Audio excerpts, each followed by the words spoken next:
அனைவருக்கும் இனிய தீபாவளி நல்வாழ்த்துக்கள். பார்த்து பத்திரமா சேஃப்டியாக தீபாவளியை வந்து கொண்டாடுங்க. நேற்று ஸ்வீட் காரெல்லாம் வாங்கிட்டு வரும் பொழுதே அம்மாவுக்கும் ரம்யாவுக்கும் ஸ்வீட் காரம் வந்து கொடுத்துட்டு வந்துட்டேன்.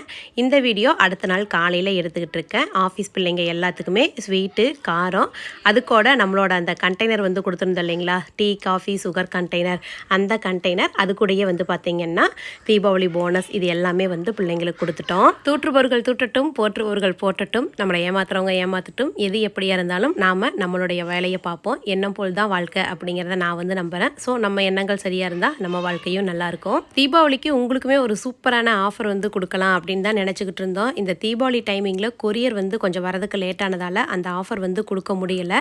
ஆனால் தீபாவளிக்கு அப்புறம் வரும் தைப்பொங்கலுக்கு அந்த சூப்பர் டூப்பர் ஆஃபரை வந்து உங்கள் எல்லாத்துக்குமே கண்டிப்பாக நான் வந்து கொடுக்குறேனுங்க. என்னக்கா பேசிக்கிட்டே அண்ணனுக்கும் போனஸ் கொடுக்குறீங்கன்னு தானே கேட்குறீங்க. ஹஸ்பண்ட் வந்து ஆஃபீஸ் போயிட்டு இருந்தாங்க ஃபஸ்ட்டு. இப்போ ஒரு 6 மாதம் ஆச்சு ஆஃபீஸ் வந்து ரிசைன் பண்ணிவிட்டு இப்போ ஃபுல் அண்ட் ஃபுல் நம்ம கம்பெனியை தான் பார்த்துட்டு இருக்காங்க. நான் தானே 6 மாதமாக கம்பெனியை பார்த்துட்ருக்கேன். எனக்கு நீ வந்து போனஸ் கொடுன்னு சொன்னாங்க. அவருக்கும் போனஸு ஸ்வீட்டு காரெல்லாம் கொடுத்தாச்சு.